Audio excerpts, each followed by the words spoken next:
mais aussi sur les questions d'insécurité, puisque vous alertez inlassablement sur les questions d'insécurité. Je voudrais vous annoncer une information RMC. Ce matin, on apprend à l'instant que le quartier de Persaigne à Alençon a été le théâtre de violences urbaines et d'affrontements toute la nuit. Selon nos informations recueillies auprès des sources policières, il y a au moins 24 véhicules qui ont été incendiés. Est-ce que c'est une illustration de plus du fait que peut-être la ville est en train de devenir un lieu trop dangereux ?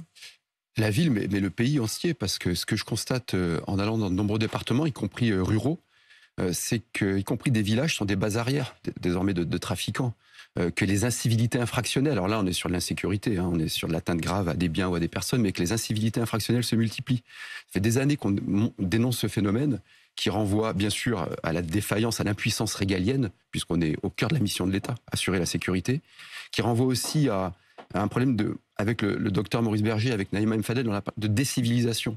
C'est-à-dire de vous perdre le sens de responsabilité. décivilisation, décivilisation globale en France. Notamment en Occident d'ailleurs, mais avec les phénomènes de violence des jeunes. Donc face à cela, il y a à la fois des réponses pénales qui doivent être adaptées, on en a proposé un certain nombre, notamment pour les mineurs.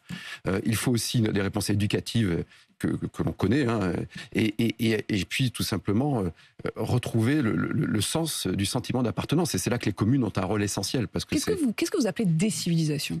C'est quand un individu de 14 ou 15 ans, comme ce fut le cas dans ma commune, qui n'est pas à l'abri des phénomènes de violence, et je ne les ai jamais cachés en ce qui me concerne, peut tuer une femme en ricanant pour voler un sac. Alors, c'est pas des faits divers. Ces images, je m'arrête un instant là-dessus, parce que le fait auquel vous faites référence, il est très précis.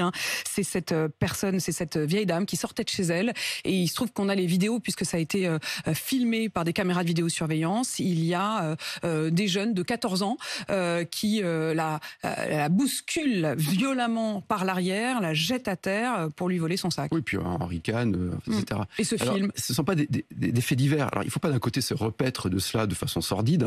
Il faut essayer de comprendre les phénomènes. D'abord, il y a une multiplication de témoignages. Donc, de plus en plus, de faits de violence, de trafic, de deals.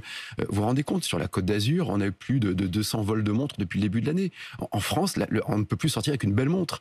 C'est le cas à Paris aussi. Il y a 40 000, donc on le retrouve dans les témoignages, mais aussi dans les statistiques. 40 000 attaques au couteau ou rixes au couteau par an désormais en France. Les atteintes sur les biens et les personnes, donc les phénomènes de violence devant des lycées, des collèges, dans nos rues, les rixes, les atteintes sur les biens et les personnes ont augmenté de 33% en 5 ans. Donc il y a un phénomène qui nécessite une action immédiate sur le plan pénal, mais qui nécessite des actions structurelles pour qu'on se sente à nouveau appartenir à la même nation, à la même République.